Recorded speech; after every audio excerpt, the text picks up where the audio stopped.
My religious parents told me to get rid of my baby, so I banned them from my wedding and my life. I've been with the love of my life for 4 years, but my parents have despised him from the moment we met. My family is deeply religious, and my boyfriend doesn't follow any faith. He also comes from a working class background while my family has money. Those two facts were apparently unforgivable sins. The very first complaint my parents had about him was that he's 3 years older than me. They called him immoral and said I should be dating someone more refined. They constantly make snide remarks about his character and pressure me to break up with him. The first time he came over to meet them was a disaster. They refused to serve him food because he has tattoos. They told him to his face that he didn't deserve to date me. Then they kicked him out of the house and said, "You aren't welcome here." I was furious. I confronted them and demanded to know why they couldn't accept the person I chose. My boyfriend has a successful career and treats me with more love and respect than anyone I've ever known. What more could they want? Their response was that I was just going through a rebellious phase. They said, "You never questioned us when you were growing up. You did everything we asked. This man is poisoning you against your own family. We know you'll come to your senses eventually." I told them the only reason I never pushed back as a kid was because I didn't know I had a choice. My boyfriend was the first person who made me realize I could live life on my own terms instead of following orders. I was willing to give my parents time to come around. I didn't want to force them to accept him overnight. But then, 2 months ago, I found out I was pregnant. It was completely unplanned. I was terrified because I knew exactly how my parents would react. But my boyfriend held me close and reminded me that we'd always talked about starting a family someday. He took me on a weekend getaway to help me process everything. And at sunset on the second night, he got down on one knee. He said, "I know this wasn't the plan, but I promise to take care of you and our child for the rest of my life. Will you marry me?" I said yes immediately, crying happy tears.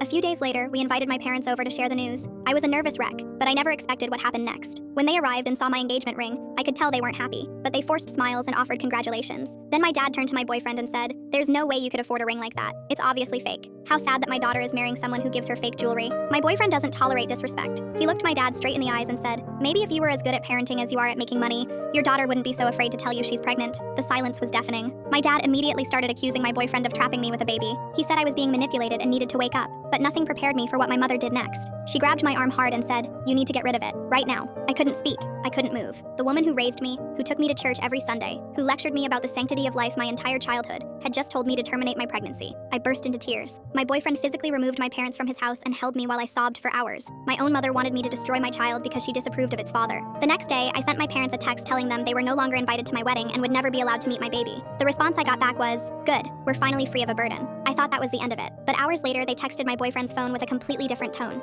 Suddenly, they were apologizing. They said missing their only daughter's wedding would be torture. They claimed they didn't mean what they said and promised to change. They said not being part of their grandchild's life was unacceptable. The damage was already done. They had shown me exactly who they are and what I mean to them. My mother told me to end my pregnancy. My father called me a burden. No amount of apologizing can undo that. I told them to never contact us again and blocked them on my boyfriend's phone too. My wedding is in 3 months. I'm going to marry the man I love, surrounded by people who actually care about us. My parents chose their judgment over their daughter. That's a choice they'll have to live with forever. I sometimes wonder if they'll spend the rest of their lives regretting this moment. But honestly, that's not my problem anymore. I have a baby on the way and a beautiful future ahead. I refuse to let their toxicity poison any of it.